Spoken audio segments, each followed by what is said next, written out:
One of my absolute favorite videos across all of the internet involves a once disabled veteran, Arthur Borman. At 47, Arthur was morbidly obese and could barely walk because of what he experienced as a paratrooper. Given his age and his condition, I'd imagine that most would assume that his days of fitness were long gone. But after he decided to stop being a victim of his circumstances and take his health back into his own hands, Arthur would defy the traditional narrative. He started doing a form of yoga developed by a former pro wrestler, Diamond Dallas Page. And long story short, Arthur would not only eventually be able to walk again, but he would be able to sprint, amongst many other things. Inspirational does not quite cover it. I want to show you one of the worst videos that I've ever heard, and I want to hear your thoughts on this. This one's for all the fitness influencers in their 20s. Nothing you're doing now is going to prevent you for what's coming for you in your 30s. Your body is going to turn against you. Okay?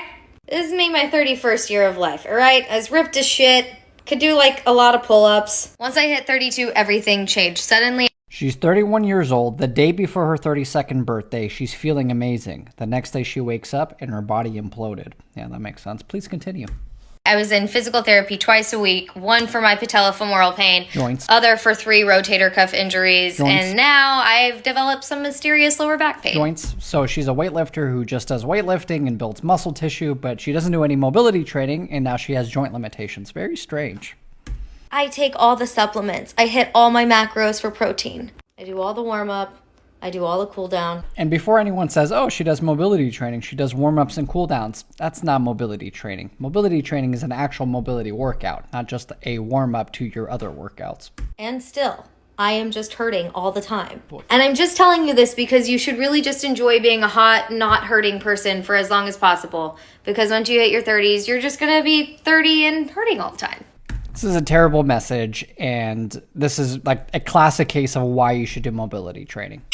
Is age an excuse for a lack of fitness? At the time of making this video, I'm 29 going on 30, so I'm sure I'm one of the last people that anyone wants to hear a lecture about age from. But hear me out. The narrative in many cultures around the world revolves around the young and youthful being the ones who can and should be fit, and that once you hit about 30, it's all downhill from there. Sure, you can try to be fit, but your body is going to fight back at you because you weren't meant to be fit past 30. Bullshit. Not only are there plenty of examples of people who are fit well into their years to counter this notion, but it also just doesn't make that much sense. Speaking as someone in the fitness industry who is truly passionate about health and wellness, this is one of the most depressing notions that I've ever heard, and one that I believed as a young man. I've been working out for years, approximately 15 or so, and I can honestly say that I am currently in the best shape of my life, lifting heavy with large ranges of motion and little to no body aches or pains. So what gives? Am I the exception? Somebody just getting better as he gets older? Or is it just because I haven't hit 30 yet? Well, I'm gonna say absolutely not to all of the above, and this is something that I'd never even suggest in the first place.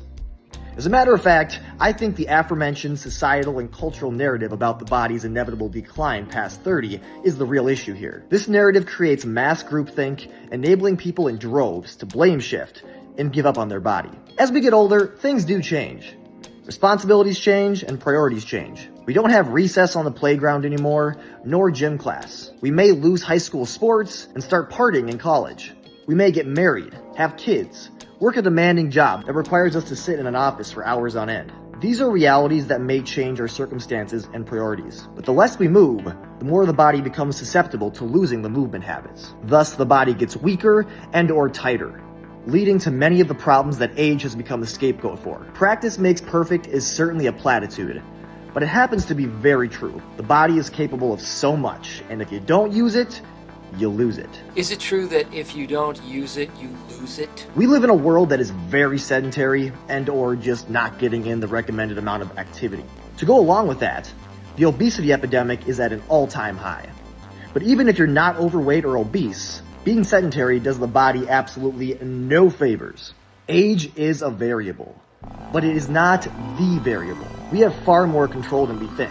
What kind of exercises do you still do every day? I lift weights an hour and a half, spend another half hour in the pool swimming. Every day? Yeah, I work out 7 days a week. That's You phenomenal. don't have to do this. It's an ego thing with me. I just want to see how long I can keep it up. What would you say gotta to have average challenges. people then? What should they do? If they work out 20, 25, 30 minutes, 3 or 4 times a week, that's plenty. But it should be done vigorously. You know, the only way you hurt your body is inactivity. Don't use it. That's the killer. And that should be empowering.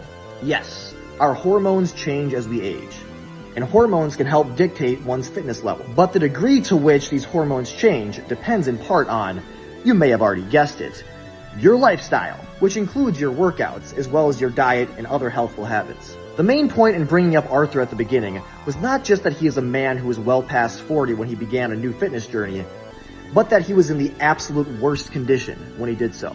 And there are plenty of other examples of people staying fit or regaining their fitness well into their years. Some experts, such as biologist David Sinclair, even believe that we have a chronological age, or the number age that we're so familiar with, as well as a biological age, or how we actually exist based on our lifestyle, despite our chronological age. Again, I've been working out for a long time, and learning better ways to keep in shape and loving that process has allowed me to get better as the years have gone on. Does this mean that I expect to be better at 50 than I do at 30? No, not necessarily. But I do expect to always prioritize my fitness so I can live strong and without pain.